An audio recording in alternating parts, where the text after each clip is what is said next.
Olá, seja muito bem-vindo, muito bem-vinda a mais uma edição do Dose de Saúde, o podcast da Santa Casa BH. Eu sou Marcos Coelho, da equipe de comunicação e marketing, que está sempre inovando em busca de produção de conteúdos para você que curte a Santa Casa BH. E por falar em inovação, inteligência artificial, vacinas, antibióticos, raio-x, mapeamento genético, entre centenas, talvez milhares de outras descobertas, proporcionaram novos tratamentos, mais saúde e qualidade de vida, além de maior longevidade às pessoas com o passar dos anos. Você já parou para pensar que sem as inovações na área da saúde ainda viveríamos na Idade das Trevas? Inovação é o tema desta edição do Dose de Saúde. E para conversar sobre este assunto, nós recebemos ele, que é médico, mas não gosta de ser chamado de doutor. O Bruno Nascimento, Head de Inovação da Santa Casa BH. Tudo bem, Bruno? Tudo bom, Marquinhos. É um prazer estar aqui hoje. Falar sobre inovação é um dos meus assuntos preferidos da vida. Eu estudo inovação, trabalho com inovação, falo sobre inovação nas redes sociais, no podcast que eu tinha. Inovação em saúde é um prazer ainda mais dentro da Santa Casa, que inova tanto. Bom, e também conosco a Ariane Macedo Moura, que é pedagoga e analista de ensino da Faculdade de Saúde Santa Casa BH e é entusiasta de inovação também, né, Ariane? Isso mesmo, Marquinhos. Obrigada por me convidar, é uma honra estar aqui. E, sim, amo inovação, porque eu acho que está no sangue, tá no meu cotidiano. E eu acho que está no cotidiano de todo mundo, mas nem todo mundo percebe dessa forma.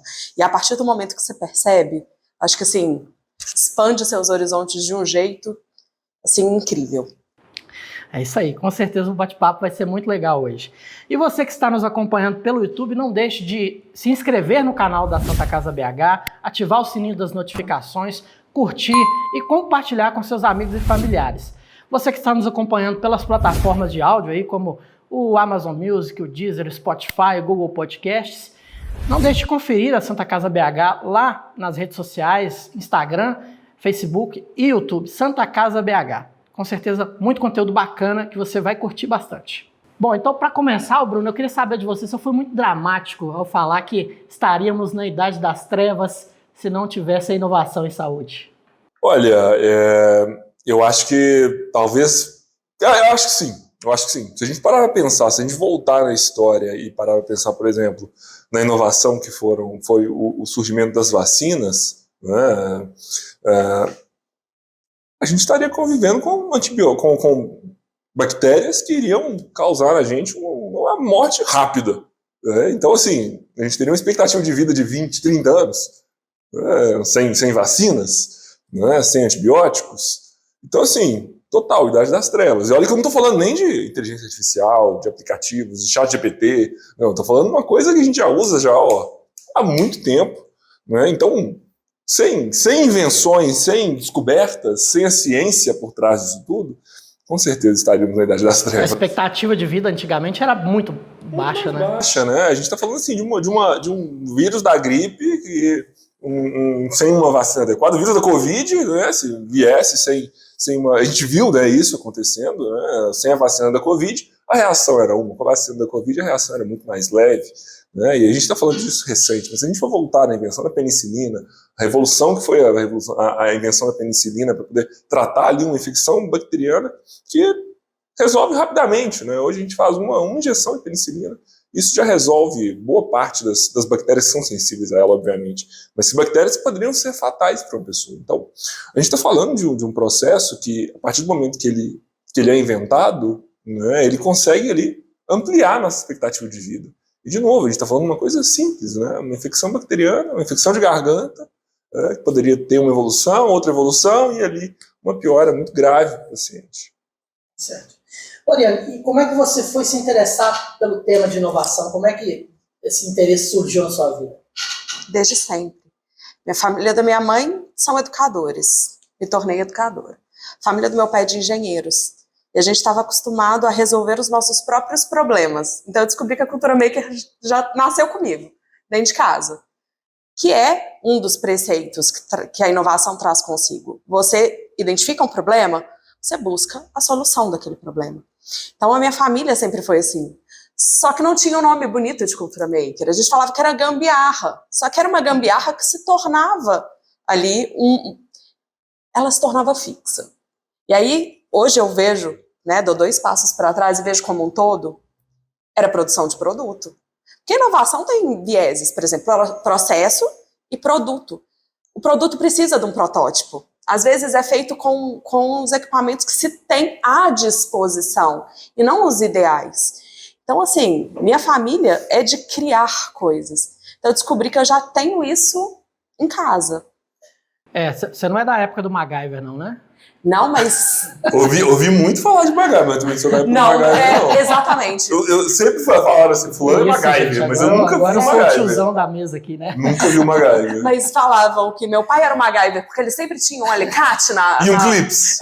Sempre tinha um clips, o pessoal falava assim, você é o clips, MacGyver. uma gominha, né? Um clips ou gominha. E em outros lugares do Brasil eles falavam que é borrachinha, né? Mas é uma gominha, um clipe, você conserta um fusquinha. Fusquinha, realmente. Mas isso é incrível, quando você percebe que a partir de um pouquinho de curiosidade, conhecimento, você consegue resolver seu problema, às vezes cotidiano, não precisa crescer muito não. Isso é muito legal, porque te traz essa sensação de autonomia, é tão gostoso. Mas você falou uma coisa que é curiosa. A palavra inovação ela é da década de 60, 50, 60. Então, antes disso, se fazia o quê?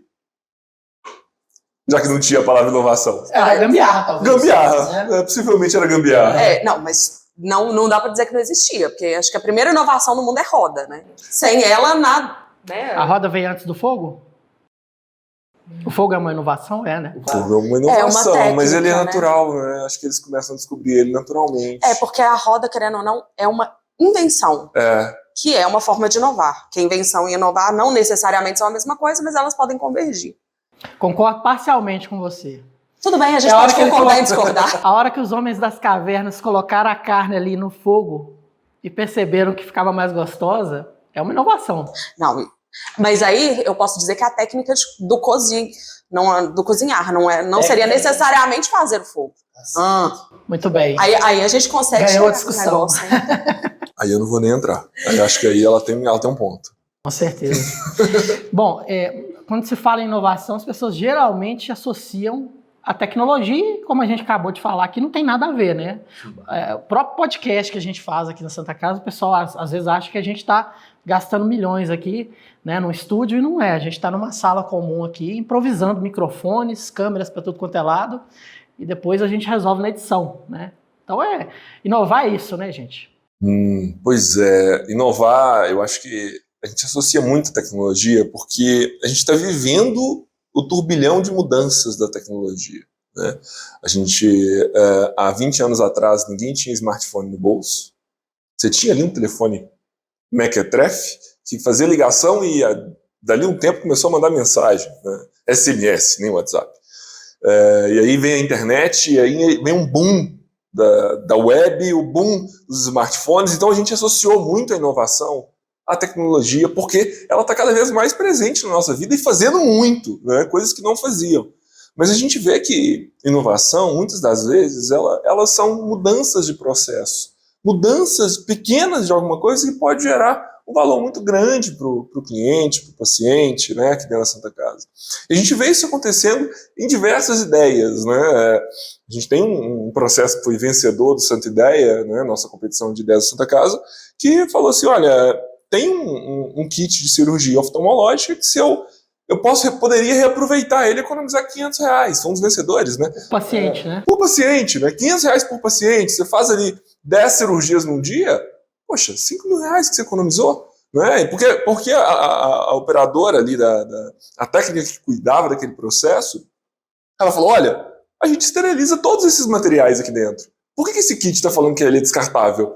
Né? Tem que abrir um por vez. Se todos esses equipamentos a gente consegue esterilizar, tem protocolo em outros hospitais que já fazem isso aqui, né? Então a gente está falando basicamente de pegar o nosso kit, levar para a nossa central de esterilização e devolver esse kit de forma segura. É uma prática legalizada, né? Sim, totalmente legalizado, com protocolo científico, pesquisado, faz sentido, é super realizado em outros locais.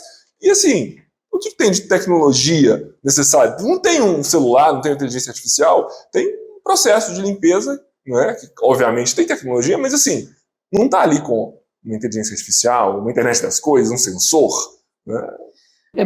Muitas vezes o pessoal, quando tem as ideias, assim, as outras pessoas pensam, poxa, por que ninguém pensou nisso antes, né? É muito... Mas o que o Bruno estava falando é interessante. Existe tecnologia no processo, mas é a tecnologia que já é utilizada. Então, não é Sim. nada novo nesse sentido. Então, é factível de ser aplicado. Mas é aquele negócio, depois que fala, fica óbvio. Depois que fala, fica óbvio. Depois que a ideia é dada, aquilo tangibiliza de uma forma, sua cabeça fala, óbvio, por que nunca ninguém pensou nisso? Tem vários tipos de inovação, tipo Uber. Todo mundo sabia que tinha um carro parado em casa. Ninguém nunca tinha pensado em criar uma plataforma para linkar as pessoas que não, né, tem a mão de obra ali, o carro, com a necessidade, né, dos outros. E é curioso que, geralmente, a gente vê essas inovações nascendo de quem observa o problema. Né? Na verdade, o bom inovador, ele não é aquele que sabe pensar na melhor solução, mas que sabe observar o problema da melhor forma. Você olhar e analisar aquele problema e falar assim, olha, isso aqui está atrapalhando, isso aqui está gastando muito dinheiro, está gastando muito tempo, está gastando muita gente, está gastando muito recurso, e eu poderia transformar isso aqui de alguma forma. Né? Isso é mais importante do que pensar em soluções, porque soluções a gente já tem. Né? O cara que pensou no Uber, por exemplo, ele viu o carro parado, as pessoas sem emprego, as pessoas precisando de transporte, e falou assim, gente, isso é um problema real. O que eu vou fazer com isso? Um aplicativo. A tecnologia do aplicativo ela já existia. Mas o problema não foi pensado. Centros urbanos, né, que a mobilidade é difícil também, as pessoas, né? Sim. Uma coisa que eu sempre falava com os meus alunos, que um exemplo mais tangível para eu pensar o que é inovação e como eu posso ser inovador. Pensar nos seus talentos, nas suas paixões, na sua rede, no impacto. Seus talentos. Aí eu sempre dava o mesmo exemplo. Nick Woodman, que eu vou contar a história dele, você vai entender por que ele é inovador. Talento. Ele sabia mexer com tecnologia. Não era o melhor do mundo, mas sabia. Paixão. Ele adorava surfar. Ele entrava naquele tubo e falava, nossa, isso daqui é maravilhoso. Ele tinha rede, porque ele podia não saber tudo de tecnologia, mas a gente tem nossas redes. A gente tem amigo para quem perguntar, a gente tem internet, que é a melhor rede do que essa. Você procura, antigamente era fóruns, né? Você ia nos fóruns especializados e tirava suas dúvidas. Hoje não, você tem seus grupos, uma coisa um pouco mais profissional, e você tem o Google, maravilhoso, né? Tem uma dúvida, joga lá. E agora tem o chat GPT. E agora tem o chat GPT. E o impacto que ele queria causar, ele queria mostrar para todo mundo como que era entrar num tubo. Ele não inventou a câmera, mas ele inovou a forma de usá-la, criando a GoPro. Ele facilitou o uso, ele inovou pra caramba. Quantos milhões ele não ganhou com isso?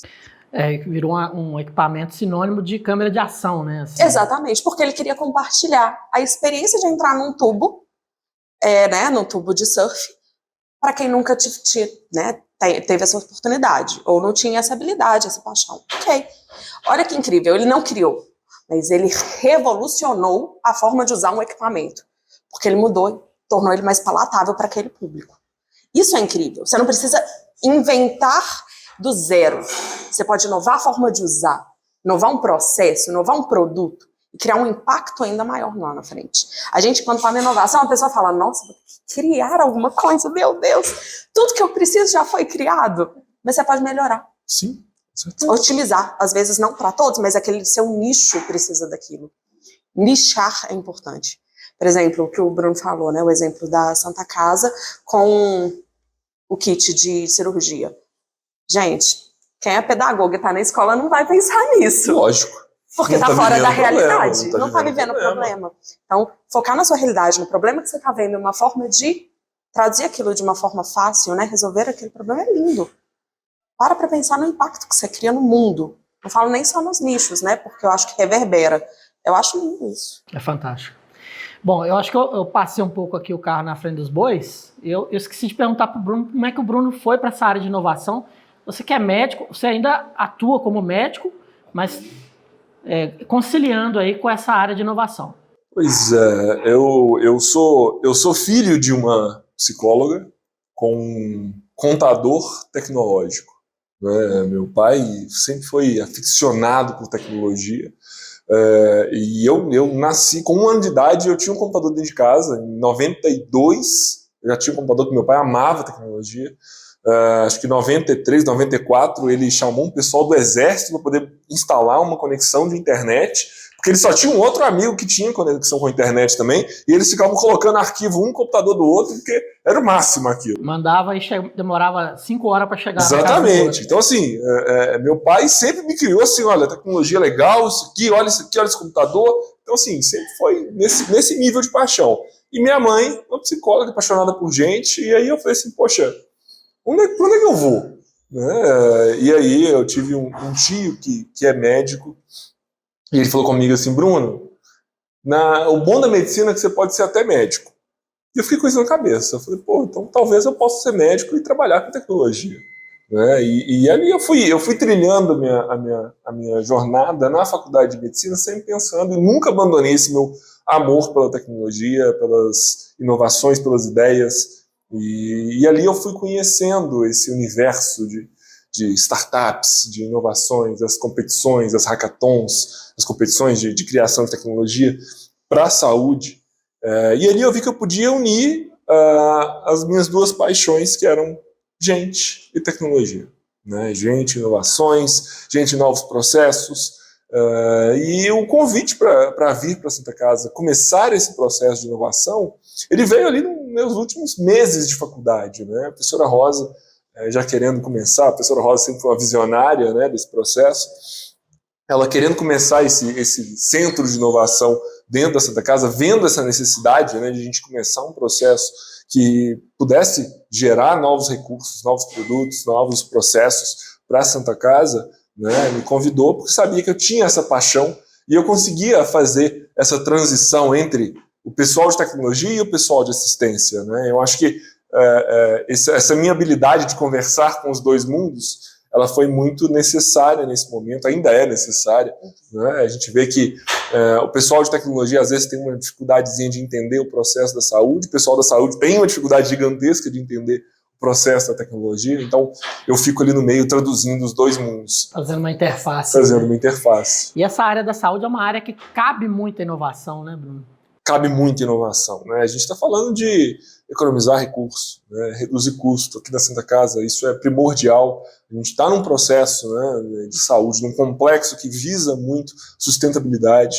Então, toda vez que a gente para e olha um processo e fala assim, gente, o que eu consigo economizar aqui de recursos, de material? O que eu consigo melhorar, otimizar o tempo desse profissional? Porque ele tem uma fila gigantesca de pessoas para atender, uma série de doenças novas chegando. Como que a gente faz para poder gerar ali uma experiência melhor para o nosso paciente?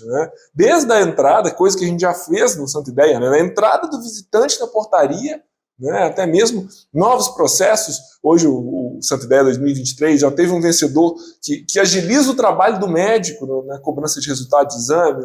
Então a gente está pensando num processo global ali, da entrada do visitante, a entrada do paciente, ao trabalho do médico, ao trabalho do técnico, o trabalho da farmácia também foi outro processo que foi vencedor. Então o que a gente pode fazer para poder melhorar esse processo? E aí a gente está falando de resolver o problema do paciente mais rápido, a gente está falando de reduzir custo, de otimizar o processo, melhorar o trabalho, melhorar a experiência do nosso profissional aqui dentro. Então tem um mar de oportunidades dentro da casa. E é uma área, a área da saúde, tudo na saúde é muito caro, Então a inovação traz esse benefício, Pode reduzir custos e melhorar, como você falou, a experiência tanto do cliente, como também a sustentabilidade financeira da instituição. Com certeza, com certeza. Quando se fala em inovação em saúde, o legal é isso. Você tem que pensar que o impacto não é só para a equipe que trabalha ali. Claro que o impacto é para a equipe, otimizar o trabalho deles. Mas é para o cliente final. São seres humanos. Alguém que tem pai, tem mãe, tem família. Tem uma história. Tem uma história. E aquilo tem que ser valorizado. E a gente está aqui para isso. E com relação à assistência propriamente também, eu imagino que com a possibilidade hoje de reunir dados, informações e cruzar informações, isso vai impactar muito também no oferecimento de tratamentos, de soluções para o paciente, Interoperabilidade, eu acho que a gente tá entrando numa fase interessante da tecnologia em relação a essa interoperabilidade de dados, né? E aí, a interoperabilidade, a gente está falando de dados que saem de um sistema, vão para o outro, alimentam outro sistema e geram outros resultados, né? Juntando todos, fazendo essa interface de dados, né? A gente está nesse momento onde os dados são extremamente importantes. A Santa Casa fez uma parceria com o Ministério da Saúde para poder desenvolver parte da RNDS, que é a Rede Nacional de Dados em Saúde, que basicamente quer cruzar todos os dados de instituições de saúde, públicas ou privadas, para poder gerar esse banco de dados, né? Da gente falar assim, pô, Marquinhos, você fez uma consulta, você fez uma cirurgia aqui em Belo Horizonte, mas você mudou lá para Manaus, né? E a hora que você chega lá em Manaus, você está com uma dor no local próximo daquela cirurgia. Se aquele médico não souber o que aconteceu naquela cirurgia, né, o órgão que foi tratado, o problema que foi tratado, todos os exames que você tinha da época pré-cirúrgica, né, e depois da pós, ele vai ter que fazer tudo de novo, então talvez ele vai errar um diagnóstico por falta dessa informação, né? Então a gente fez parte dessa construção, né, que o Ministério está com um planejamento muito maior, claro que isso é um processo gigantesco, um processo nacional, mas a gente está vendo que instituições públicas, privadas e o governo estão de olho nisso. Como que a gente vai fazer para poder trabalhar esses dados e gerar essa melhoria para o paciente e também para o sistema, né? O governo também pensa muito nessa parte de sustentabilidade. O SUS, ele representa hoje 70% da população brasileira, né? Então a gente tem que pensar também no SUS e a importância desse processo. Você acha que os médicos, os profissionais da saúde estão se preparando para as novas tecnologias? A inteligência artificial já é uma realidade em todas as áreas, né? E a gente sabe que os profissionais que estão chegando agora, que estão entrando no curso de medicina, geralmente já tem uma facilidade, né? Mas aquele que já está no mercado há mais tempo, você acha que ele está buscando se qualificar, entender mais esses processos? Você vai me comprometer aqui por criticar meus colegas, mas eu acho que a geração que já está há mais tempo aí no mercado não está acompanhando direito o tanto que está revolucionando o mercado. Sendo muito sincero, eu acho que eles precisam abrir um pouquinho mais a cabeça para o que está acontecendo no mercado. E eu digo isso porque eu fui professor da UFMG, na verdade a gente montou uma disciplina de inovação em saúde, eu estava no 6º período, a gente montei como professor lá da UFMG, para trazer essas informações para os alunos de medicina. Quando eu estava no 6º período e a gente falava para o curso inteiro, eu lembro que quando a gente começava a falar de tecnologia, a maioria não fazia ideia do que estava acontecendo, né? As startups, o que eram startups, o que era inovação, né? As possibilidades que eles tinham de começar a trabalhar esses problemas já durante a faculdade, a maioria não fazia ideia, né? Eu lembro que todo semestre eu perguntava, alguém tem startup? Alguém já montou alguma coisa? Alguém já fez um aplicativo? Acho que nos primeiros 2, 3 anos, a resposta sempre foi não. E aí, pessoal, a partir... tem uma dificuldade, né? Assim, até o próprio marketing isso eles digital, estavam, né? Não, pois é, e eles estavam na faculdade ainda, né? De 2020 para cá, né, eu pude observar que quando eu fazia essa mesma pergunta, eles falavam, 2 ou 3 levantavam a mão. Quando eu fui fazer essa pergunta no ano passado, 2023, alguns já tinham startup, e quando você perguntava assim, quem sabe codar, quem sabe fazer um código no computador, quem sabe programar, metade da sala já teve contato, pelo menos, né? Então a gente está falando de uma mudança em 6 anos. Essa habilidade já começou a estar presente em acadêmicos de medicina, né? Então a gente está falando do mercado que daqui a pouco vai chegar esse profissional médico que tem habilidades que o médico já formado nunca sonhou que ele precisasse ter, né? Então assim, se você médico que está ouvindo a gente, está pensando em uma habilidade para poder desenvolver por agora, começar a navegar um pouquinho para essa linha da programação, de alguma coisa, e pelo menos entender o que está acontecendo. Extremamente importante. Mas essa é uma habilidade que não está sendo só vista né, para as gerações que agora estão na faculdade. Existem escolas em Belo Horizonte que oferecem Arduino, codificação para criança. Sim. 4 anos a criança já está montando o seu próprio Arduino. Seu primeiro sistema. Já está aprendendo a codificar coisas básicas. Até curso de robótica tem, né? Para crianças. E aí você pensa, hoje são crianças, amanhã serão profissionais.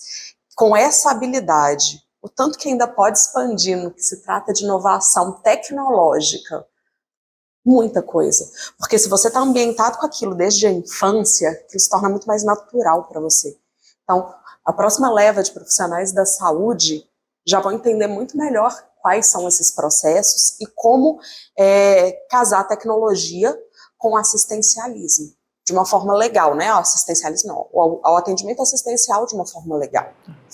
Oriane, e você acha que as universidades, as faculdades, elas estão preparando o profissional com esse olhar também? Ou ainda falta melhorar nesse sentido? A gente sabe que a Faculdade Santa Casa BH, a Faculdade de Saúde Santa Casa BH, cada vez mais oferecendo novos cursos, né? Vem novidades por aí.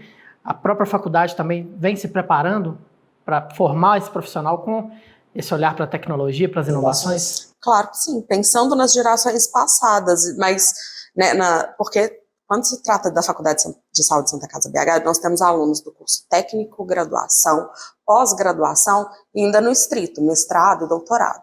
Então, existe um universo de seres humanos ali com habilidades muito diferentes e bagagens diferentes. Então, por exemplo, no ensino técnico já tem disciplina de noções de informática. Para quem não teve acesso, assim como o Bruno teve desde pequenininho, ao computador, eu também. Windows 95, Nossa! Assim, aquela Saudoso. K62 amarelado. Saudoso. Conheço.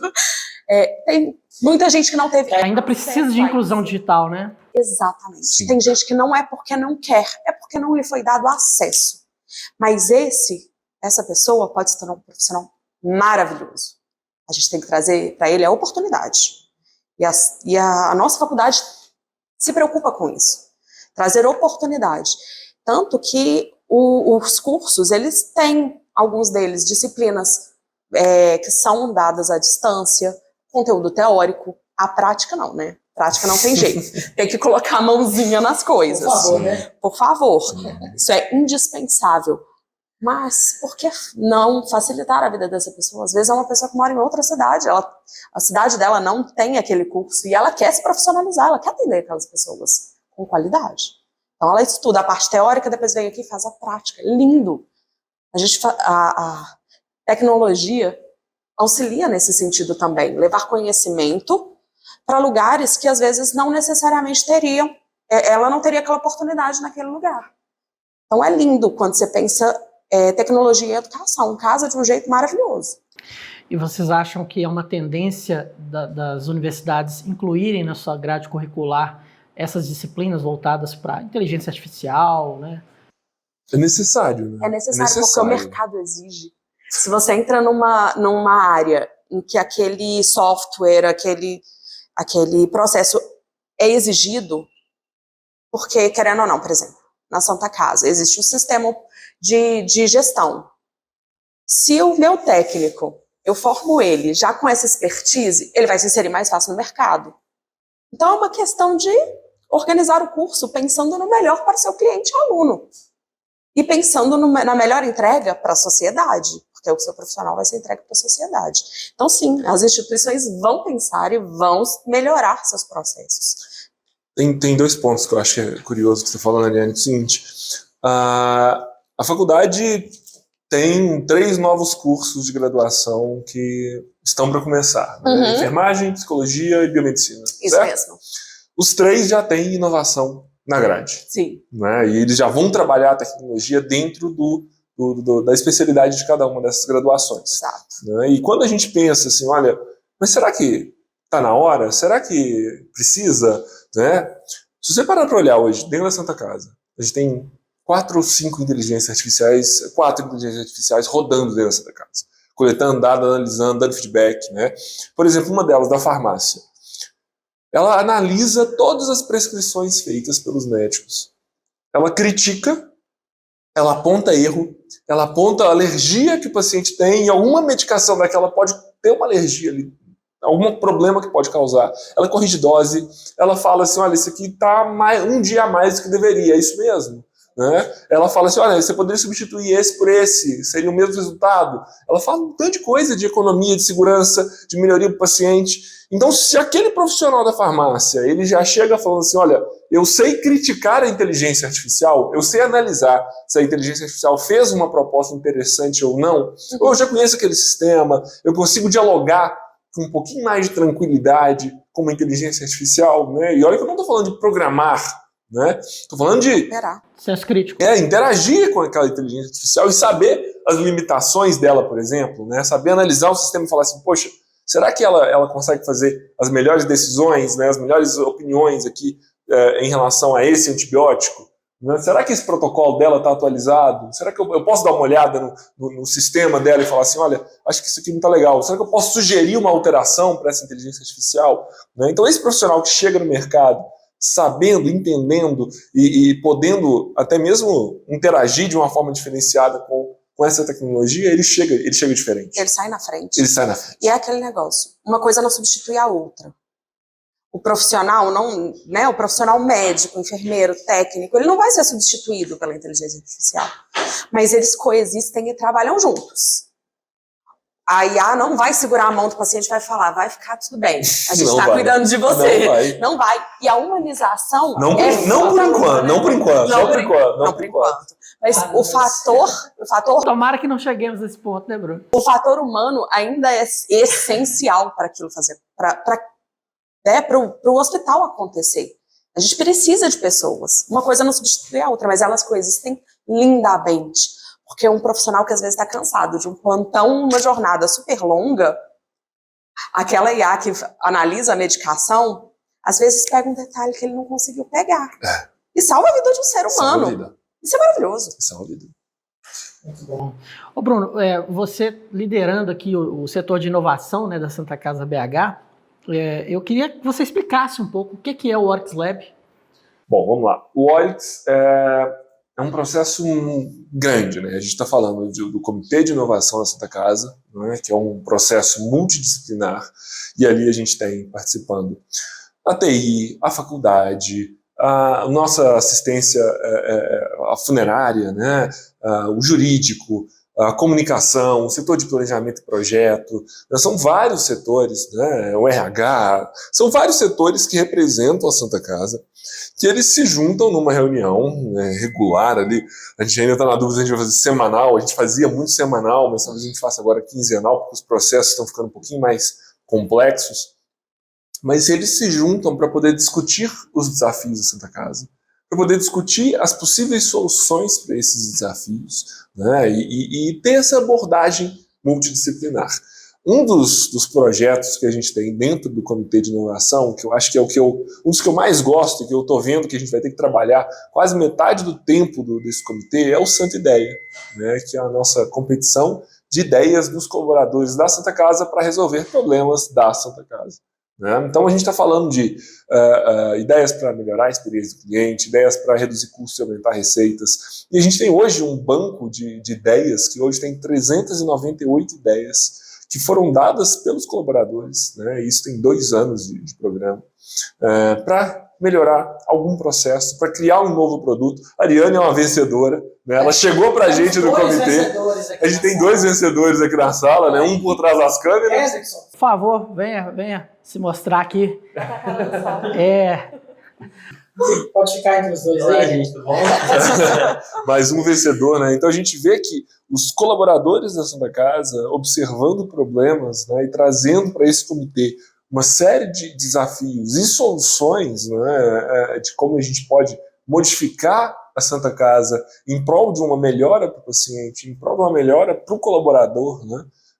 Isso é um processo muito rico, né, que gera economia, que gera melhoria de processos, né? Por exemplo, essa ideia que a gente comentou agora da inteligência artificial da farmácia, ela veio pelo Santa Ideia e ela faz ali quase R$100 mil de economia por mês, né, ali em processos. E economia que a gente consegue mensurar, né? Porque a gente está falando de processos de segurança do paciente que foram feitos ali dentro, que a gente não conseguiria mensurar, porque a gente está falando de uma piora que poderia acontecer com aquele paciente, e a gente nunca vai saber de que fim levaria aquela alteração que poderia ter sido feita, né, que não deixou de ser feita.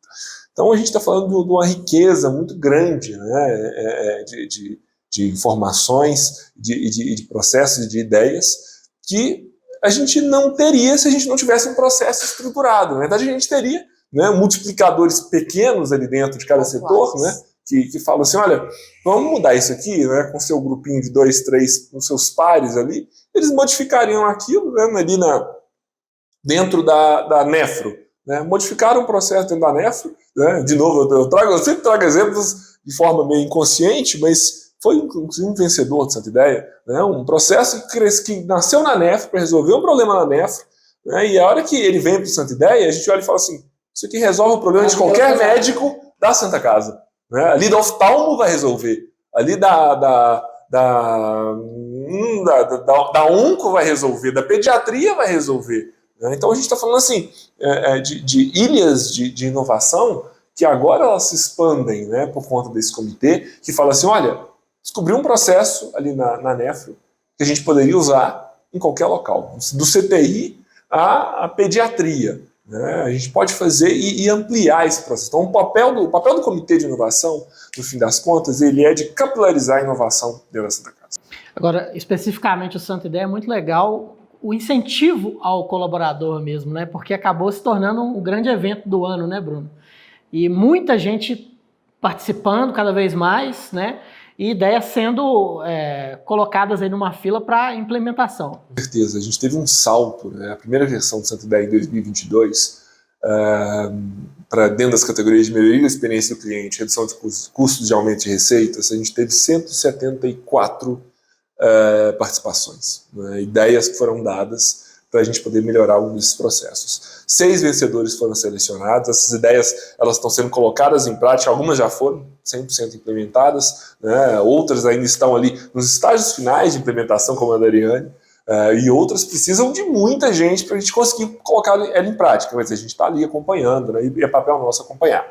Mas a gente teve ali aquele banco de ideias já nascentes, de 174 ideias. 2023 a gente passou para 224 ideias, né? Então a gente teve um salto muito grande. A gente pode observar que além do aumento do número de ideias, a gente teve participantes com 5, 6, 8, 10 ideias, falando assim, gente, eu estou observando um tanto de problema que podem ser resolvidos e dar ali uma série de novos resultados para a Santa Casa, né? E ali de novo a gente tem os 6 vencedores, as ideias vão ser colocadas em prática, a gente está começando a fazer as primeiras reuniões agora com esses vencedores para começar a pensar em como colocar essas ideias em prática, né? E os resultados eles vêm trazendo esse benefício para o paciente, trazendo esse benefício para a instituição, né? E eu digo que a gente premia, né, individualmente esses vencedores com smartphone, com notebook, com caixinhas de som. Mas eu acho que o melhor prêmio que você tem ali é o reconhecimento, né? Você falar assim, olha, esse colaborador é um colaborador que deu uma ideia, que resolveu um problema, né? Ou então que deu uma ideia que vai resolver um problema, né? Um problema muito grande da Santa Casa. Então acho que você reconhecer essa pessoa como um inovador, como um pensador, como um inventor, como um observador de problemas, eu acho que isso é muito rico. Agora, em se tratando da Santa Casa BH, hospital 100% SUS, né?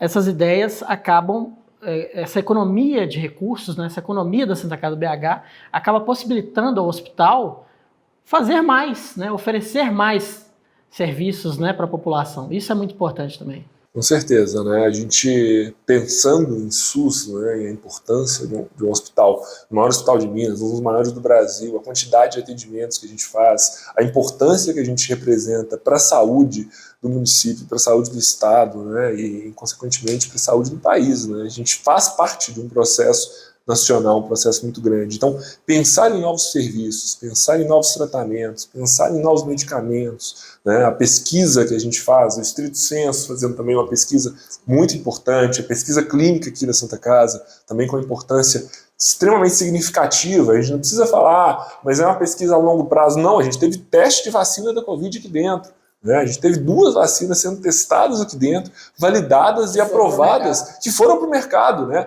E salvaram vidas. Então a gente está falando de um processo nacional, né? A importância nacional da Santa Casa, quando a gente fala de cuidar de pessoas, de promover saúde, de promover qualidade de vida, né? Então acho que a gente fala de inovação em processos menores, como o kit da oftalmologia, né? Mas a Santa Casa ela tem um processo que é nacional, né? Um cuidado nacional, um cuidado com o SUS, a importância disso, né? A gente já falou de 70% da população dependendo do Sistema Único de Saúde, né? Então a gente tem uma relevância, uma importância e uma responsabilidade muito grande. E, bom, as ideias, como são para todas as unidades, né, da Santa Casa BH, a Ariane teve uma ideia muito legal, voltada para o ensino, né, para a prática médica. Conta para a gente, Ariane, como é que foi? Bom, a ideia era criar simuladores a partir da cultura maker, né, simuladores de punção venosa, para que os alunos do ensino técnico, e agora, né, que está chegando a graduação em enfermagem, eles possam treinar antes de treinar em seres humanos. A coleta de sangue, né? Punção venosa te vale um pouquinho de sangue. Os materiais são caros. Os simuladores do mercado, eles são caros. E não são nada inclusivos. Assim, nada é muito pesado, pouquíssimo inclusivos. Os manequins geralmente são brancos, olhos azuis, a pele alva, pálida. Representa a população brasileira? Pois é, o meu menino. Só que não. Meu menino entra no laboratório e fala: meu Deus. Só brancos merecem assistência à saúde. Então, acho que é assim, os simuladores, eles estão sendo feitos a baixo custo, então é possível de replicar em outros lugares com facilidade. Então, assim, é intenção nossa compartilhar esse método para que outras instituições possam fazê-lo. Tem um nome técnico, fora simulador, porque aqui na comunicação a gente chama de mãozinha. É mãozinha. Esse é o apelido. É o apelido carinhoso, é mãozinha mesmo. E a ideia é cobrir ela com, né, uma pele de látex colorida. Colorir um pouquinho nossos manequins, nossos moldes, para que eles tenham essa característica mais aproximada da nossa população, dos nossos alunos, da população que nós atendemos, porque a população do Brasil, em sua maioria, não é branca como aqueles manequins. E quem sabe aí a gente evoluir para outros simuladores. Por exemplo, bebê, você sabe onde que funciona um bebezinho? Onde funciona o bebezinho? Funciona. Onde que você tira sangue do bebezinho? Eu vou chutar aqui, acho que é no pé. E na cabeça. E na cabeça? Imagina, seu primeiro teste vai ser onde? Filho dos outros. Vamos criar um simulador para isso também, para a gente trazer essa experiência para o aluno antes. Claro, ele vai conseguir fazer isso na assistencial, com acompanhamento de um enfermeiro, de um médico. Ele vai ter essas experiências, óbvio. Não dá para excluir a experiência real, mas o ambiente simulado traz um pouco mais de segurança e conhecimento técnico para aquele aluno, para que ele se torne um profissional de excelência. Que ele chega lá no mercado arrasando. A gente, essa semana, até inclusive gravou um podcast sobre formação na área da saúde, e uma das convidadas, que é a Cristiane Almeida, ela passou pela escola técnica e depois foi fazer a faculdade de enfermagem. Chegou na faculdade voando, né? Porque... Esse conhecimento, experiências, bagagem. Bagagem, ninguém tira de você o conhecimento e suas experiências. Então, querendo ou não, no caso da Cris, se tornou técnica, tem experiência em hospital, viveu e viu muita coisa, chegou na graduação, samba na cara da sociedade, né? Ela mostra tudo que ela tem ali. E isso é muito bacana. Você vê a evolução dos alunos, de como eles entraram e como eles estão saindo. É legal demais. Ô Ariane e Bruno, vocês já têm a ideia da mãozinha? Quanto de economia gerou para a instituição? Nós sabemos isso já, não?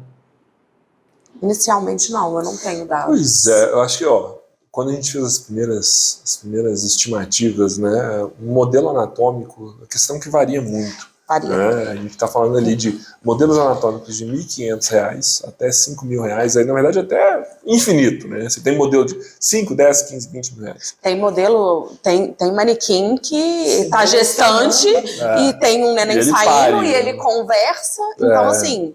Então assim, o céu é o chega limite. a número dos habitantes. Mas se a gente pegar ali por exemplo, os manequins mais básicos de R$ 1.500, né, a gente faz hoje um manequim por 20, né, por R$ 15. Acho que 15, R$ 20 está girando ali. A gente faz um modelo de mão, né, nesse valor. O modelo ósseo-esquelético em 3D e as coberturas a gente já vai variando, né? O legal é isso. Os modelos que tem hoje, nem todos têm retorno, então ele vai puncionar e não vai saber se o sangue saiu. Sim. O nosso, a gente consegue fazer isso. E a gente faz a manutenção a qualquer hora que precisar. Os modelos do mercado são mais caros, a manutenção tem que ser especializada, sim, o que pode gerar um atraso no processo de ensino do aluno. Ele tinha aula agora, junto com a teoria, mas eu não vou conseguir casar porque meu material estragou, o técnico só vem daqui a 3 semanas. Ou então eu vou ter que comprar um material novo que chega em 20 dias. Não, tem que passar pela cotação e tal, demora 2 meses. E aí? O aluno vai perder o timing da teoria, aliada com a prática. A gente garante que isso não vai acontecer, porque tá na nossa mão esse processo. Sim, literalmente. Literalmente, a mão tá na nossa mão. E é muito bacana, porque a gente tinha um modelo de punção, né, para 20, 30, 50 alunos fazerem ali, né, se juntarem em torno daquele e observar alguém fazendo. Claro que a observação ela é importante, mas a prática também é importante. Então, quanto tempo demoraria 50 alunos revezando em um modelo, né? Ele observa 49 e faz uma vez. Né? Então agora, o que é o nosso objetivo? Né? Enquanto você está observando, você colocar uma mãozinha para 2 alunos. Porque ou você observa ou você faz, ou você observa ou você faz. Porque isso é importante, né? É importante você ver, analisar, criticar o colega, né? E depois você faz, ele te analisa, te critica, depois você tenta de novo. Então, a gente está falando de um processo de 1 para 50, de uma mão para 50, né? Para a gente ter uma mão para 2, né? E eventualmente um para 1. Né? Quando o cara precisa treinar ali exaustivamente, treinar novas posições. Né? Então, assim, a gente consegue, com o mesmo valor de um modelo de 1.500, a gente consegue colocar ali 50 modelos. E é lindo quando você vê o aluno funcionando, que sai o sanguinho, né? Que, às vezes mais vermelhinho, às vezes mais de Barbie ali, rosa. Quando sai o sangue, ele fica assim, eu consegui. É uma alegria, uma satisfação, porque tangibiliza toda aquela bagagem de estudo dele.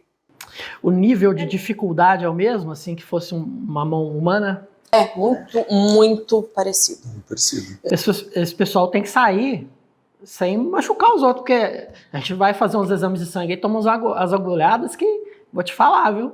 A gente até brinca que tem umas mãozinhas nossas que estão mais recheadas. A gente fala, o paciente é demasiado, tá com inchaço, você vai ter que procurar um pouco mais. Esse tá mais sequinho, uma pessoa bem magrinha, tá mais fácil de achar a veia. Então até... essas variações. As variações a gente faz com algumas pequenas variações, com recheio um pouco mais duro, com recheio um pouco mais mole. Porque quando você vai atender pacientes reais, essas variações são existentes. A prática é diferente da teoria. Mas a gente simula para trazer aquela confiança, segurança para transmitir. Imagina, é o estágio dele. Primeira vez que ele vai atender um paciente, fazer uma punção, ele chega lá tremendo, com a mão gelada, não vai conseguir fazer nada. Se ele já treinou, ele chega lá um pouco mais seguro do que fazer, como fazer e que vai dar certo. Legal.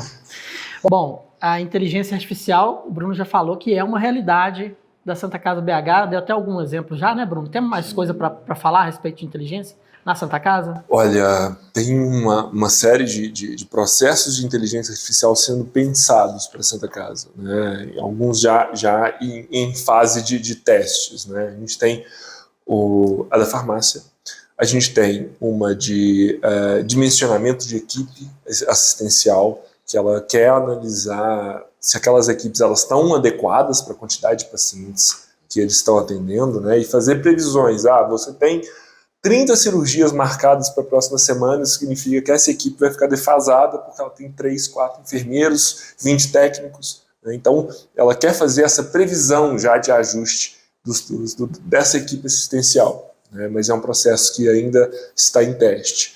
A gente tem também inteligências artificiais para poder analisar as contas a receber, né? Os valores a receber da Santa Casa, né? E já fazer uma previsão e fazer uma análise. Olha, isso chegou, isso não chegou. Né? E fazer esse relatório, deixar esse relatório pronto para a gente poder ter mais controle desse processo.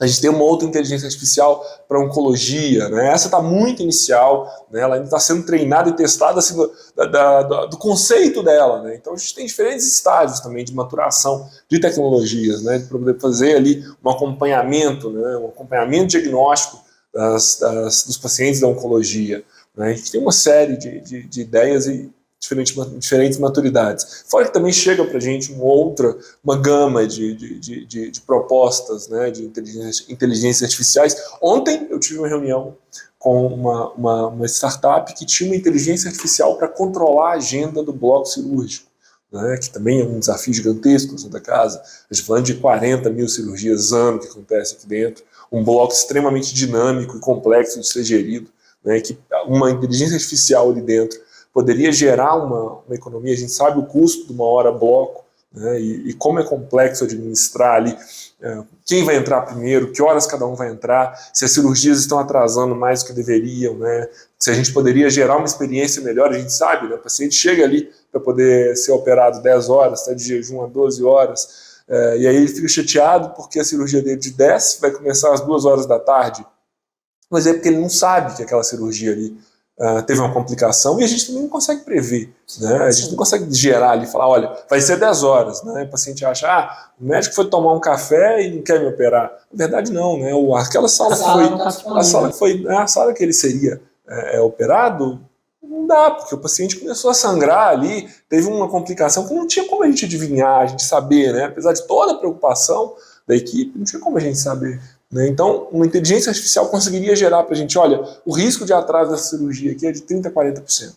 Talvez a gente tenha uma janela aqui que esse paciente, que ele é muito mais simples, poderia ser encaixado naquela sala, né? Então a gente está falando de um processo novo, né? Mas que a gente vai analisar ainda dentro do Comitê de Inovação, né? Para o médico que está ouvindo a gente falar, eu quero isso. Calma. O papel do Comitê de Inovação é esse, é analisar essa tecnologia, né? E fazer, olha, faz sentido para a Santa Casa, vamos tentar fazer uma negociação que, obviamente, vai pensar também na sustentabilidade, vamos estudar ali o ROI, né, o retorno sobre esse investimento, se vai fazer sentido para a Santa Casa também.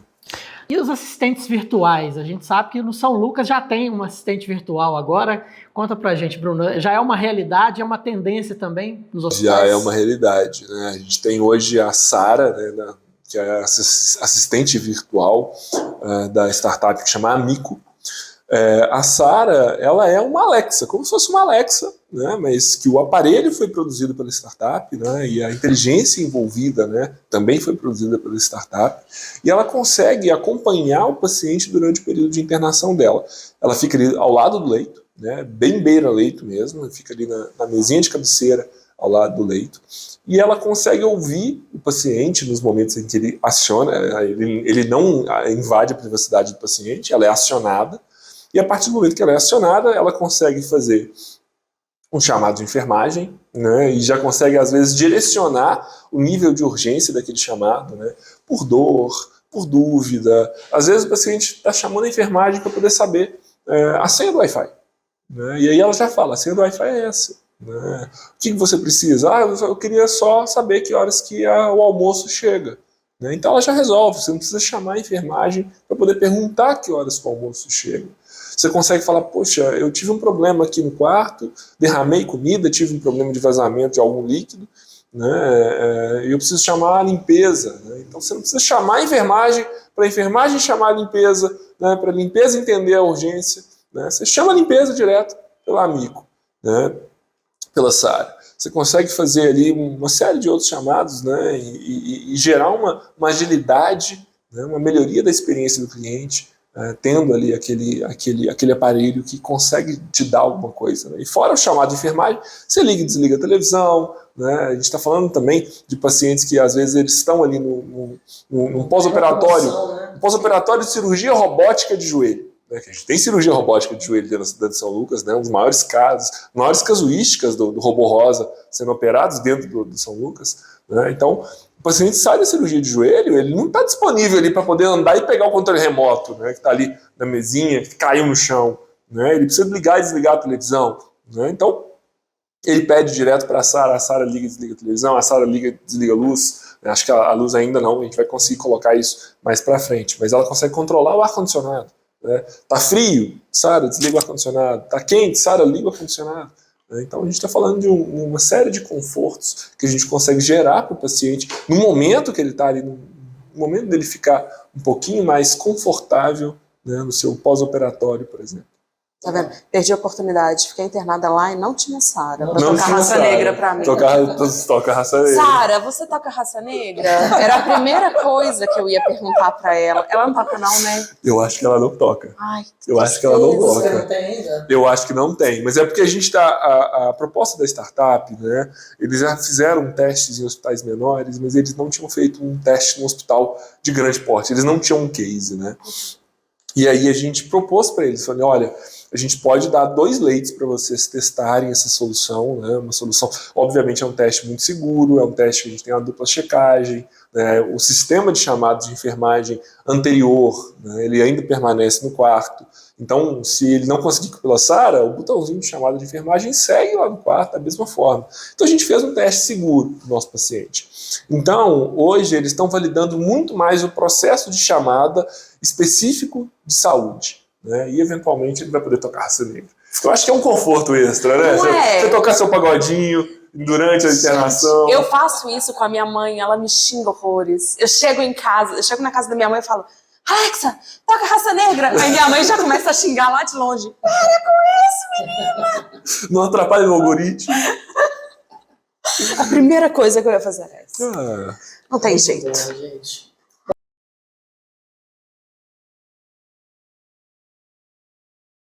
Olha, quando a gente fala de inteligência artificial, né, inteligência artificial é um grande guarda-chuva com vários termos que estão por cima desse termo inteligência artificial. Ali dentro a gente tem machine learning, deep learning, redes neurais, tem uma série de processos, né? O próprio chat GPT, né, inteligência generativa, é um tipo de inteligência artificial. Então são vários tipos de inteligências artificiais, né, que cada um tem sua especificidade, geralmente está envolvido ali do tipo de treinamento que ela faz e o tipo de resultado que ela pode dar. Machine Learning ele vai fazer o termo traduzido, né, o aprendizado de máquinas, né, aquele que observa o que ele disse, né, o resultado que ele disse, que ele analisou com base em alguns parâmetros, e ele consegue melhorar esse resultado observando esses parâmetros e novos parâmetros que foram dados para ele. Né? Então, por exemplo, a inteligência artificial da farmácia, né? Não sei especificamente se ela é um tipo de machine learning, acho que tem ali ferramentas de machine learning, né? Porque ela analisa uma série de dados, né, e gera um resultado. A partir desse resultado, você consegue realimentar esse processo e gerar novos dados para essa cadeia de dados e processos cada vez mais específicos, com resultados cada vez melhores, né? Então, a gente fala acaba que esse termo, né, ele é um termo que o pessoal da tecnologia vai se preocupar mais, né, mas, mais uma vez, o pessoal da saúde precisa entender as diferentes nuances desse processo, né? Diferente do chat GPT, que ele gera um dado baseado em probabilidades, né? Ele gera qual que é a próxima palavra, né? Uma inteligência artificial generativa, qual que é a próxima palavra com a maior probabilidade de aparecer depois dessa palavra, né? Então ele vai gerando ali, ele vai construindo aquele conhecimento, aquela informação com base em probabilidade estatística. E tudo depende de quem alimenta, né? Eu lembro do caso, acho que, se não me engano, do RH da Amazon, que ele foi alimentado com um olhar meio enviesado. O viés é importantíssimo. O viés é importante. Então, é como alimenta, ou como, né, como abastece. Como você tem que tentar controlar como ela vai aprender. Porque se ela pega o negócio enviesado, se não me engano, foi o case da Amazon, que o RH estava excluindo, por exemplo, mulheres. Por quê? Mulheres têm licença maternidade, têm mais tempo de afastamento do trabalho. Tinha um viés humano inserido na máquina. No código. Exato. E o código passa a pensar igual o humano em relação ao viés. Então, automaticamente já elimina, porque, por exemplo, pegou um banco de dados de RH. Aí, dentro dessa empresa, vão pensar que é 50-50. 5 mulheres engravidaram. Então, automaticamente, o tempo de afastamento de mulheres já aumenta. Então, esse é um parâmetro que eu não quero para funcionário, porque ela engravida, fica fora por um tempo, então é perda para a empresa, por exemplo. Sim. Então, é legal, elas aprendem, mas como elas aprendem, como apura esses dados, tudo isso é muito importante.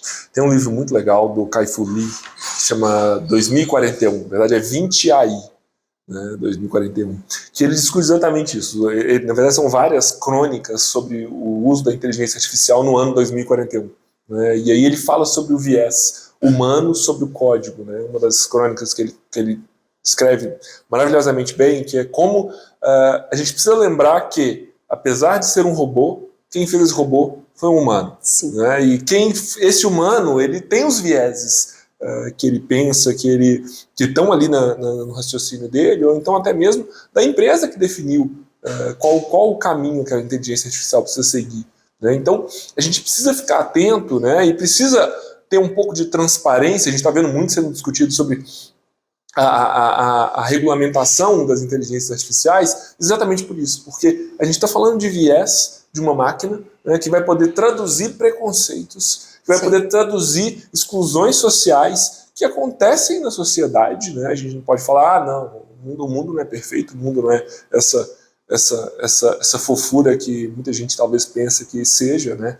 E isso será traduzido para inteligências artificiais. E se a gente não souber criticá-las, se a gente não tiver a transparência, né, de poder falar assim, olha, essa da farmácia, por exemplo, né, será que ela fala assim, pacientes negros, ela não fala isso, mas será que pacientes negros não merecem esse antibiótico?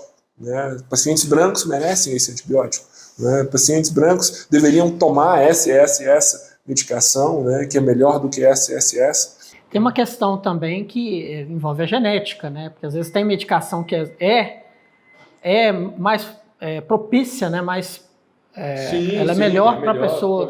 Mas aí a gente precisa de transparência, né? Que a gente está falando muito está sendo muito discutida essa questão da regulamentação das IAs, mas para a gente poder ter um trabalho ético, a gente precisa entender, ela está fazendo isso por conta da genética? Né? Então me mostra, olha, paciente preto, genética é essa, não deveria usar essa medicação, né? Ou por simplesmente falar assim, o paciente é preto, não vai dar esse medicamento. Trazer o porquê daquilo, né? Sim. Porque senão fica muito subjetivo. O que é subjetivo cabe pergunta.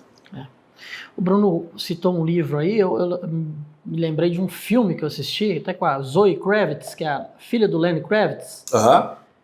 E ela, acho que não sei se ela programa ou se ela grava a voz de uma inteligência artificial. E todo dia o trabalho dela em casa é fazer a programação. Se tal situação ocorrer, a sua resposta tem que ser essa, né? Isso é do Black Mirror. É do Black Mirror? Black Mirror, Não, mas tem um filme também com ela. Black Mirror é maravilhoso para criticar o uso da tecnologia. Algumas, tudo bem, a última temporada não foi tão assim.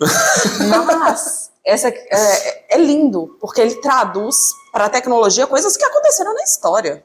Tem um episódio que é o das baratas, que o cara é um soldado e ele tem que matar pessoas específicas. Esse é o viés. E aí, quando ele tá com... Aí ele tem um chip implantado, ele vê aquelas pessoas como se fossem monstros. Então tá tudo bem matar elas. Ela desumaniza. E é exatamente o que aconteceu na Segunda Guerra. Sim. Só que lá ele não tinha essa tecnologia para, né, mudar a forma com o olhar da pessoa. Então desumanizava ele por conta do discurso na Segunda Guerra. Lá é por meio da tecnologia. Sim. Então, tipo assim, é o viés. Aí, né, no episódio, eles dão uma explicação do porquê matar, que é uma questão genética. Eles têm falhas genéticas que causariam doenças e, assim, que seriam doenças genéticas. É uma higienização, né, da Exatamente, população, uma coisa extremamente, né, acabar com coisa aquilo. extremamente horrorosa. Mas é essa questão, a máquina aprende, mas quem ensina é alguém. Alguém ensinou. Alguém passou aquela ideia. Ensinou. Não, Black Mirror é maravilhoso. Eu tenho que assistir Black Mirror. Você tem que assistir.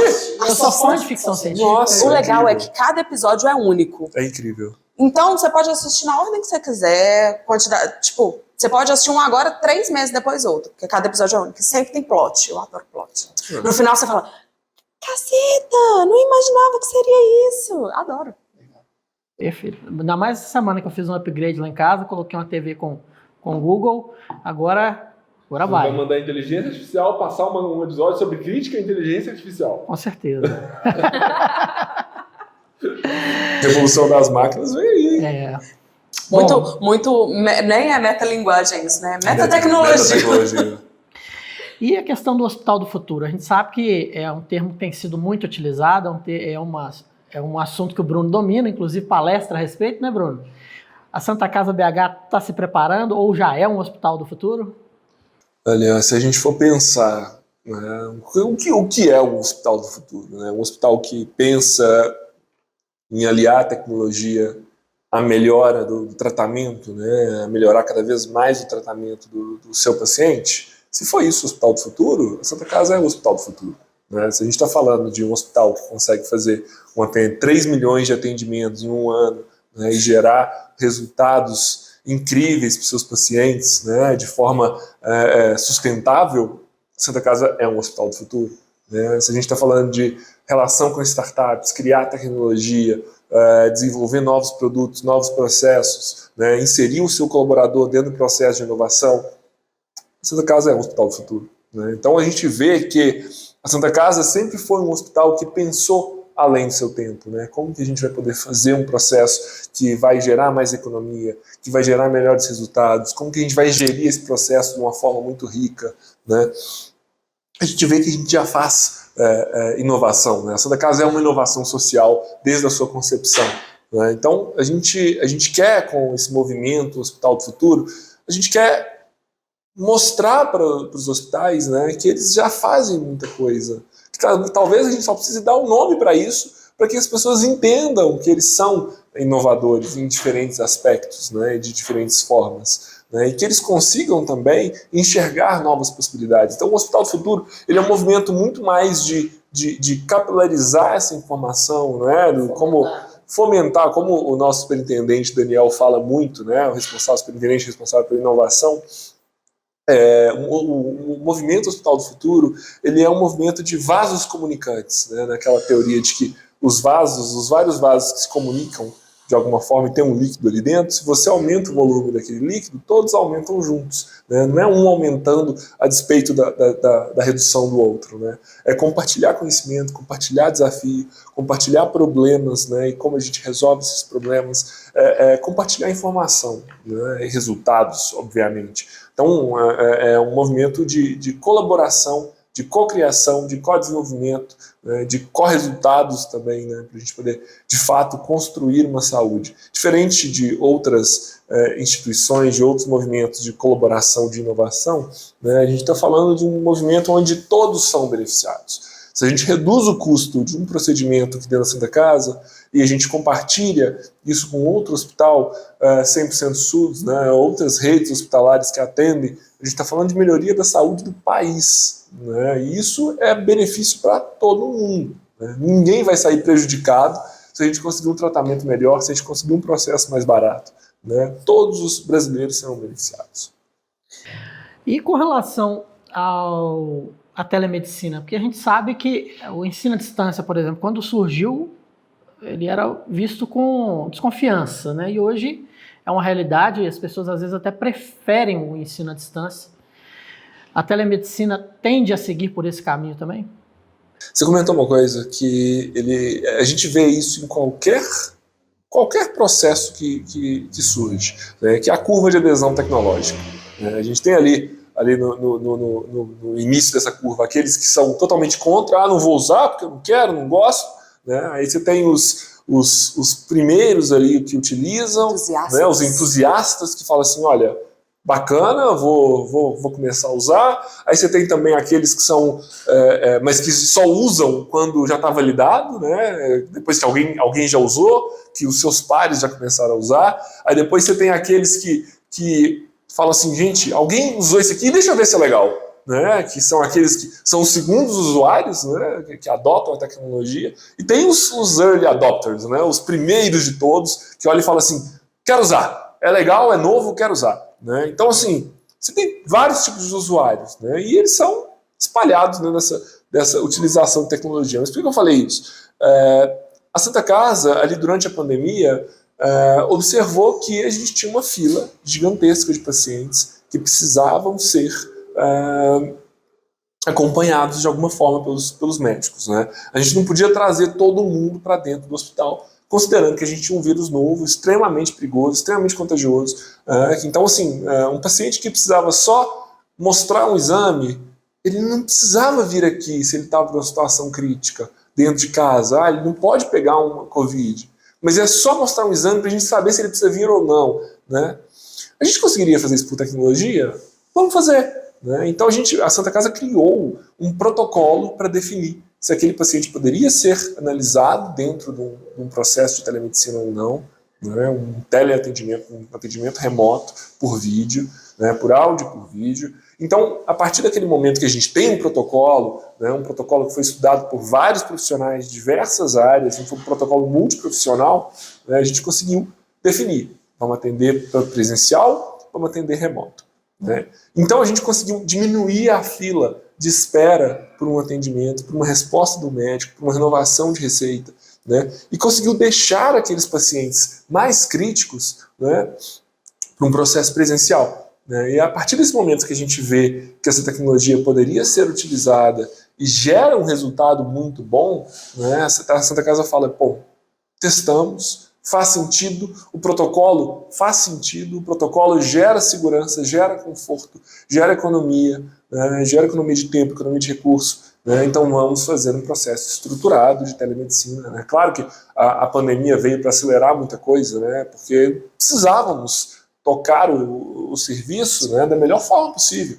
Né? Então, a gente cria um comitê de telemedicina para poder discutir os processos, para discutir tecnologias, né, onde que a gente vai testar, como a gente vai testar, como que a gente vai ampliar esses serviços para outras unidades, né, que é hoje o momento que a gente está agora de validar esses novos processos, as tecnologias, as empresas que a gente vai utilizar de parceiros. Né? Então, é um processo muito rico, que agora ele vem para ficar. Né? Eu acho que todo mundo que quer um conforto a mais ali dentro de casa, que pode usar esse conforto, vai querer usar. Sabe o que eu acho engraçado? A gente coloca isso como se fosse uma grande novidade. EAD existe desde 1700, que era curso por correspondência. Verdade? Eu lembro. Curso por correspondência. Aí você fazia o curso por correspondência, Por correio, né? Pelo correio, demorava pra caramba. Você fazia, depois telecurso 2000, Telecurso assistia 2000. TV É verdade. e tá. E, gente, e o médico, que era, né, clínico geral, numa cidade pequena, atendia todo mundo, quando ele tinha dúvida, ele fazia o quê? Ele mandava carta para um amigo, falando assim, tô com um paciente assim, assim, assado. Não tô sabendo o que eu faço. Você já pegou algum caso parecido? Uhum. Então, se você for olhar de forma mais rudimentar, isso já existia. Te perguntar uma segunda opinião para um colega que estava em outra cidade, ou que tinha mais acesso, ou que tinha um núcleo de médicos maior ali, que ele podia perguntar e tirar uma dúvida. Olha como é que a tecnologia viabilizou isso de uma forma muito mais fácil e trouxe muito mais acesso para as pessoas. Porque antes tinha que ser uma iniciativa do médico, de perguntar e querer correr atrás para ajudar aquela pessoa em específico. Agora a pessoa tem o acesso, ela tem a independência e a autonomia de correr atrás disso, de várias opiniões, mesmo que à distância. Porque às vezes você precisa conversar com um especialista que está do outro lado do mundo. Você não precisa pegar um avião e ir para lá. Então, telemedicina, sim, é um caminho, é lógico. Se você for pensar sobre esse viés e essa ótica, né, dando alguns passos para trás, global, ajuda todo mundo. Todo mundo olha com desconfiança no começo, porque quer que afere a sua pressão, abaixa aqui o olhinho, vê como é que tá a corzinha. Mas se a gente for olhar sobre a outra ótica, adianta muito a vida da galera. Com certeza. Imagina, o cara do interior de Minas que ia ter que vir aqui para Belo Horizonte, contando moedinha, para falar assim, seu hemograma tá legal, pode ir para casa. E acontece, né? 12 horas, 15 horas de viagem, 20 horas de viagem até chegar aqui. A Santa Casa atende Minas Gerais inteira. Minas Gerais inteira. Gente, que bate-papo legal, viu? Gostei muito. A gente está caminhando para o final, mas antes eu queria que vocês, de repente, dessem dicas aí, né, Bruno e Ariane, de cursos, livros mesmo, né, de séries, filmes, o que vocês acham que o pessoal que está, principalmente na área da saúde, deve tentar buscar e que vai contribuir para o crescimento pessoal, profissional. Legal. Bom, eu vou repetir o 2041 do Kai-Fu Lee. Eu acho que é um livro... A gente está vivendo o momento da IA, né, o boom das IAs. Quem não usou o ChatGPT, pelo amor de Deus, abre aí o ChatGPT no Google, que aí você vai parar de usar o Google. Não é a última vez que você vai usar o Google. né? Tem muita gente já usando para poder estudar, para poder trabalhar, para poder gerar novos conhecimentos, né? Até mesmo gerar um processo para eu gerar conhecimento. Por onde eu começo? Né? Para produzir esse episódio aqui, eu busquei o ChatGPT para me dar ideias de perguntas, né, para gente bater papo. Então, assim, um livro, uma inteligência artificial, né, que é o ChatGPT. O Black Mirror é um ponto legal de você começar, para você poder começar a expandir sua cabeça sobre tecnologias, né? O que mais que a gente poderia sugerir? Black Mirror é minha paixãozinha. Sou viciada. É muito gostoso. Eu gosto por causa da crítica. Isso é uma coisa que eu falo. Assiste, explora, mas critique. Porque hoje todo mundo é produtor de conteúdo. Uma criança de 10 anos abre um canal no YouTube. Com certeza. E publica vídeos sobre Minecraft. É tudo muito assustador. Né? Então, assim, ao mesmo tempo que busque conhecimento, como dizia o ET Bilu, critique o conhecimento. Vivi pra ver o ET Bilu. Vivi pra ver o ET Bilu ser citado de forma inteligente. Critica o conhecimento, cara. Porque você vai ver gente falando que aquela tecnologia foi trazida por ET. Pode ser que a pessoa não seja muito normal. Elon Musk tá aí pra mostrar que ele não é muito normal. Mas, assim, critica. Até os episódios de Black Mirror, para um pouquinho e reflete sobre eles. Assim, é aplicável. Com certeza. Tem um outro livro que eu acho muito legal também, 21 lições para o século XXI, do Yuval Harari. Maravilhoso. Na verdade, tudo que o Yuval Harari, eu sou fã do Yuval. Homo Deus também maravilhoso. Eu acho que entender. Eu acho que a gente tá passando por um momento que eu acho que a gente precisa entender tecnologia, mas a gente precisa entender o humano também, né? Eu falava isso muito com meus alunos, que eu até discordava de um ponto que você falou, que é o seguinte: o mau profissional ele vai ser substituído pela inteligência artificial e rápido. O mau profissional. O bom profissional, aquele que sabe colocar a mão no ombro e falar assim, o que está acontecendo? Me explica, seu medo. Né? Esse dificilmente ele vai ser substituído. Né? Porque no momento do aperto, no momento da dúvida, no momento do medo, né? E a gente está falando muito de saúde, né? A gente vê isso acontecendo dentro do hospital, eu acho que a pessoa vai querer ouvir, né, de uma pessoa, de outra pessoa, né? O que está acontecendo comigo? Né? Colocar a mão no ombro, né? Falar com a pessoa, olha... Na área de comunicação, a gente passou por isso muito, né? Veio primeiro a imprensa escrita, depois veio o rádio, depois veio a TV, aí veio a internet. E depois você não precisa ser de um diploma para ser jornalista. Graças a nossos queridos ministros aí, né, do STF, né? Não precisa mais de um diploma, né, para você exercer uma profissão, né? Quer dizer, a faculdade te dá a base de ética, te dá, além da parte técnica, né? Sim. Mas, enfim, fica a crítica aí. Que é a parte mais importante, se você for olhar, não a mais importante, mas que perpassa qualquer das profissões que a gente mencionou. Ética. Exato. Usar aquilo com criticidade e ética, pensando, né, como é o lema, né, nossa missão, como você vai melhorar a vida das pessoas com aquele conhecimento. Sim. A ética é maravilhosa. E é por isso que eu falo, critique os materiais que você lê. Sim. Porque ética é subjetiva. O que eu considero certo pode ser diferente do outro. Com certeza. Bom, gente, então, muito obrigado pela participação. Considerações finais, fique à vontade. Estudem pessoas, entendam pessoas, conversem com pessoas, desenvolvam habilidades de entender, de ser especialista em gente. Eu acho que agora a gente tem, mais do que nunca, a gente precisa ser especialista em gente. Um beijo pro meu pai, pra minha mãe, especialmente para as... Tô brincando. Assim, eu gosto muito de inovação. Eu acho que ela é aplicável a qualquer área, a partir do momento que você entenda o que você quer entregar, qual o impacto que você quer gerar. Espero que sejam impactos bons, porque nem todos geram impactos positivos. Mas, assim, busquem conhecimento, porque a partir do momento que você tem conhecimento, você tem propriedade de fala, você conhece o processo, você consegue mudar tanta coisa de uma forma positiva, para gerar um impacto positivo na vida das pessoas, e aí melhorar mesmo as coisas, em qualquer área. Você pode... A gente está falando aqui muito de tecnologia, área da saúde, mas desde o técnico até o médico, todos eles podem inovar. Todos eles podem causar impactos grandes para o cliente, que ali é o paciente. Basta eles se apropriarem dos processos, buscarem conhecimento e pensar em como resolver os problemas daquelas pessoas. Acho que é muito legal pensar nisso e eu gosto muito. Coisa boa, né? Que bonitinho você falando, lindo. Né? Mas eu queria, assim, mandar um beijo pro meu pai e pra minha mãe aqui pra Xuxa. Porque Era eu o sonho de sempre quis infância. fazer isso na infância, já que Sonho eu era de morena, não infância. podia É ser só a Paquita. chance. É certo, Já que eu era morena, não podia ser Paquita. E não será cortado na edição, viu? Vamos colocar. Obrigado, gente. Bom, e aí, curtiu Dose de Saúde? Então, não deixe de se inscrever no canal da Santa Casa BH, ativar o sininho das notificações, para ficar por dentro de tudo que a gente produz aqui na comunicação da Santa Casa BH e demais unidades de negócio. E também você que está nos acompanhando aí por outras plataformas, né, de áudio, de podcast, não deixe de conferir os conteúdos da Santa Casa BH nas redes sociais, @SantaCasaBH.